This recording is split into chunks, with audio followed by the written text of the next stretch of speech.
But we're going to begin this morning with our exclusive interview with Conrad Murray and the doctor convicted in the death of Michael Jackson. He's currently awaiting sentencing, and before the verdict, he sat down with our own Savannah Guthrie for a candid interview. Hey, Savannah. Good morning to you, and of course, only two people know what happened inside Michael Jackson's bedroom in his final hours. Dr. Murray agreed to tell us his side of the story and answer some of the key questions raised in the case, why he didn't call 911 right away, and how long he was really out of the room the morning Jackson died.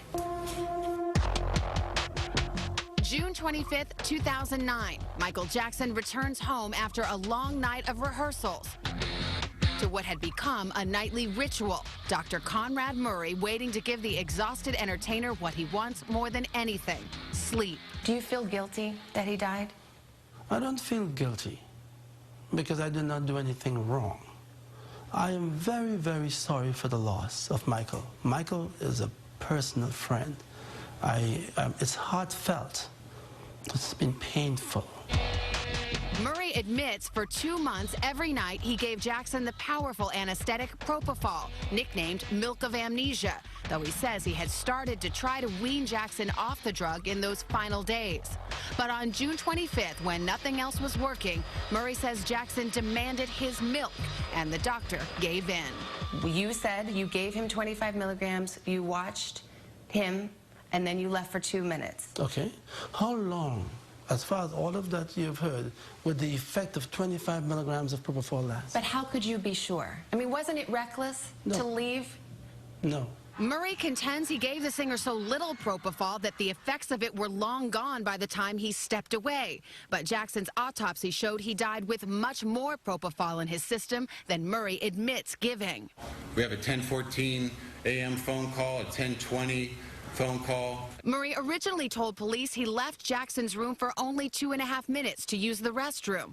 But cell phone records show Murray was also on his iPhone that morning, talking and emailing for more than 40 minutes. And in our interview, Dr. Murray made a key admission. He stepped away during that time and was gone from the room far longer than the 2 minutes he has acknowledged. How could you really be monitoring Michael Jackson at the same time you're making calls, you're texting, you're emailing? Were you distracted? No, I was not.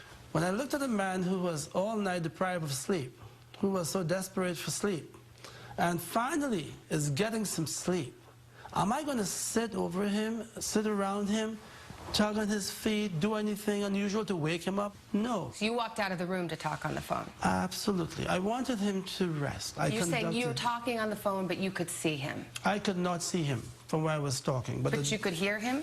I would think if he got up and he called for me, I would hear him. If he stopped breathing, could you hear that?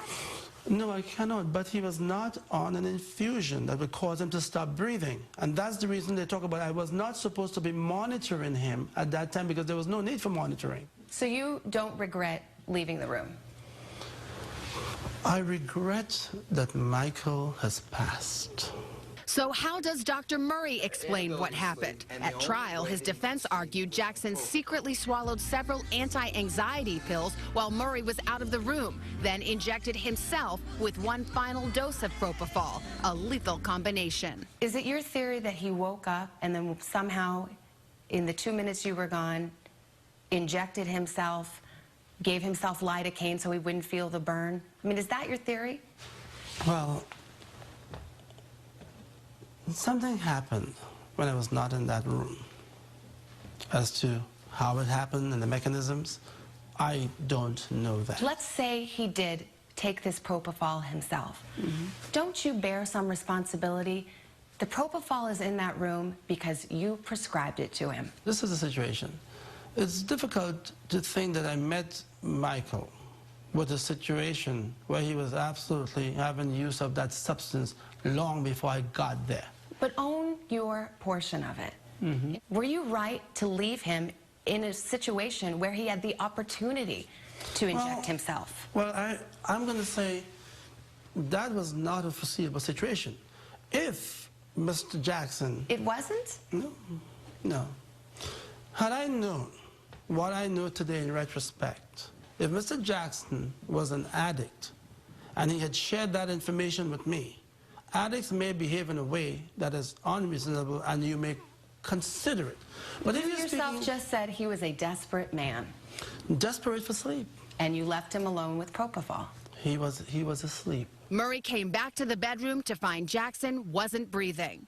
Why didn't you call 911 right away? No one is allowed to come upstairs, except for Mr. Jackson.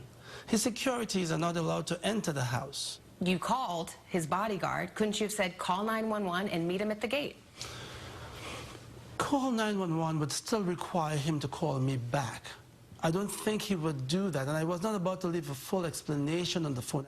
Murray did eventually tell a Jackson security guard to call 911, and the paramedics were there in less than 5 minutes. Why didn't you tell the paramedics when they came that he had taken propofol? And that's a very sad reason, because it was inconsequential. 25 milligrams and the effect's gone means nothing. Well, wait a minute. Why not let them be the judge of that? Why not supply the best information you have? Paramedics depend on me. Well, you told them about the other drugs, but you didn't tell them about the propofol. Because it had no effect. It was not an issue. Please be seated.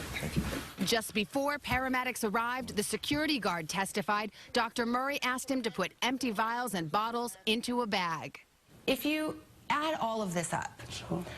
you don't call 911 for 20 minutes. You don't tell the paramedics or the ER docs about the propofol, but you do mention other drugs. The bodyguard says you're in the room telling people to clean up the vials.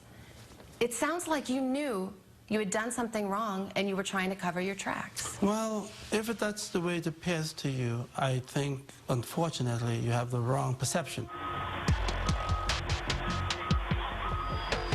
NBC News confirming that legendary singer Michael Jackson has in fact died of cardiac arrest.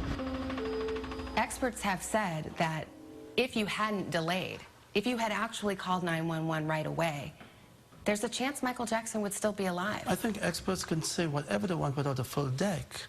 But who knows, by the time I discovered him, had he not died? Despite his conviction on involuntary manslaughter charges, Dr. Murray insists he did not give a lethal amount of propofol to Jackson and that he did everything he could to save Jackson. Murray will be back in court on November 29th when the judge could sentence him to up to 4 years in prison. All right, Savannah Guthrie, thank you.